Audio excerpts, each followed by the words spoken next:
of homes and housing, and the cost of housing is too expensive for far too many people.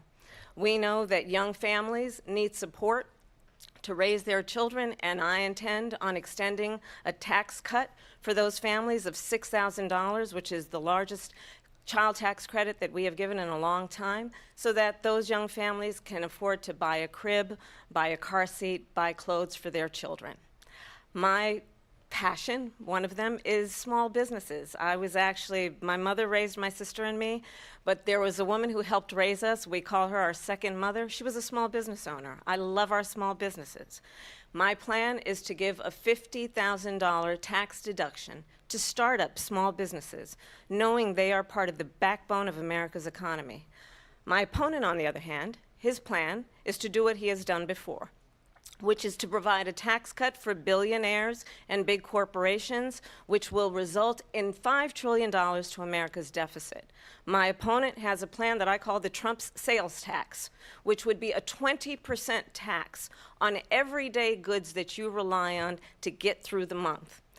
Economists have said that that Trump sales tax would actually result for middle-class families in about $4,000 more a year because of his policies and his ideas about what should be the backs of middle-class people paying for tax cuts for billionaires.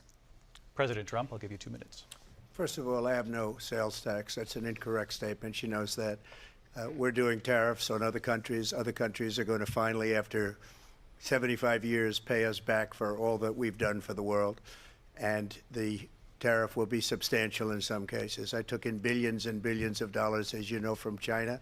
In fact, they never took the tariff off because it was so much money they can't. It would totally destroy everything that they've set out to do.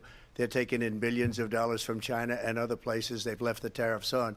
When I had it, I had tariffs, and yet I had no inflation. Look, we've had a terrible economy because inflation which is really known as a country buster. It breaks up countries. We have inflation like very few people have ever seen before, probably the worst in our nation's history. We were at 21%, but that's being generous because many things are 50, 60, 70, and 80% higher than they were just a few years ago. This has been a disaster for people, for the middle class, but for every class.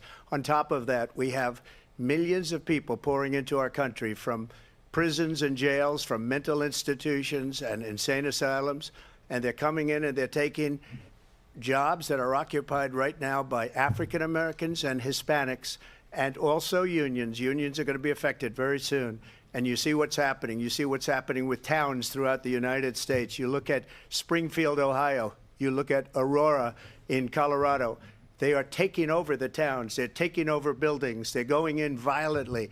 These are the people that Xi and Biden led into our country, and they're destroying our country. They're dangerous. They're at the highest level of criminality, and we have to get them out. We have to get them out fast. I created one of the greatest economies in the history of our country.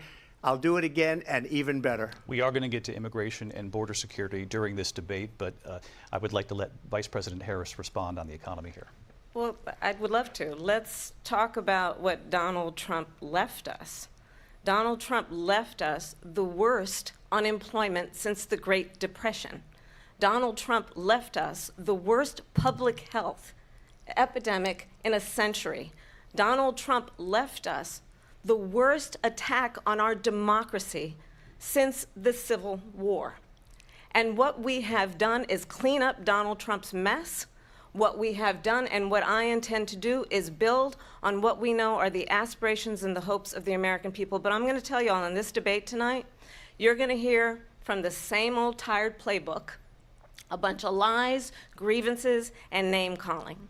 What you're going to hear tonight is a detailed and dangerous plan called Project 2025 that the former president intends on implementing if he were elected again.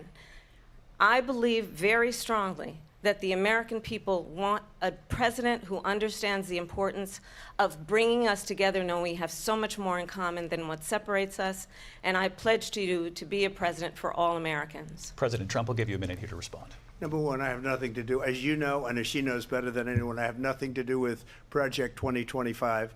That's out there. I haven't read it. I don't want to read it purposely. I'm not going to read it. This was a group of people that got together. They came up with some ideas, I guess some good, some bad, but it makes no difference. I have nothing to do. Everybody knows I'm an open book. Everybody knows what I'm going to do. Cut taxes very substantially and create a great economy like I did before. We had the greatest economy. We got hit with a pandemic. And the pandemic was not since 1917, where 100 million people died, has there been anything like it. We did a phenomenal job with the pandemic. We handed them over a country where the economy and where the stock market was higher than it was before the pandemic came in. Nobody's ever seen anything like it. We made ventilators for the entire world. We got gowns, we got masks, we did things that nobody thought possible. And people give me credit for rebuilding the military. They give me credit for a lot of things, but not enough credit for the great job we did with the pandemic. But the only jobs they got were bounce back jobs. These were jobs bounce back, and it bounced back and it went to their benefit. But I was the one that created them. They know it, and so does everybody else. Vice President Harris, I'll let you respond. So Donald Trump has no plan for you. And when you look at his economic plan, it's all about tax breaks for the richest people. I am offering what I describe as an opportunity economy, and the best economists in our country, if not the world, have reviewed our relative plans for the future of America. What Goldman Sachs has said is that Donald Trump's plan would make the economy worse, mine would strengthen the economy. What the Wharton School has said is Donald Trump's plan would actually explode the deficit. 16 Nobel laureates have described his economic plan as something that would increase inflation and by the middle of next year would invite a recession. You just have to look at where we are and where we stand on